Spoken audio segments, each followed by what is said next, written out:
দোয়ারাবাজারে কিরণপাড়া জামে মসজিদে দশম ইসলামী মহাসম্মেলন অনুষ্ঠিত হয়েছে।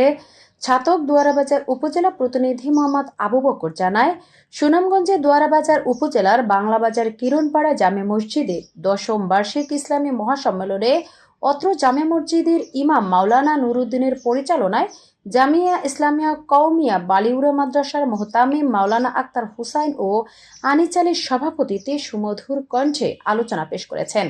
প্রধান অতিথি হযরত মাওলানা কামাল উদ্দিন কামালে ইমাম ও খতিব কুমারগাঁও জামে মসজিদ সিলেট। এ সময় বিশেষ অতিথি হিসেবে বয়ান পেশ করেছেন বাংলাবাজার কেন্দ্রীয় জামে মসজিদের পেশ ইমাম মাওলানা হুসাইন আহমেদ। তিনি মসজিদের উন্নয়নের কাজে সকলের নিকট নগদ অর্থের প্রস্তাব করিলে দিন পিপাসু মুসলমান ভাইয়েরা লক্ষাধিক টাকার মতো মুসল্লিরা সহযোগিতা করলেন অত্র জামে মসজিদে। এ সময় উপস্থিত ছিলেন অত্র জামে মসজিদের সভাপতি বীর মুক্তিযোদ্ধা আনিস আলী, সেক্রেটারি মোস্তফা কামাল, কেশিয়ার সোহরাব আহমেদ, সদস্য লুকমান হোসেন, আব্দুল ওয়াহিদ, আব্দুল জব্বার, মোহাম্মদ আব্দুর রশিদ সহ প্রমুখ।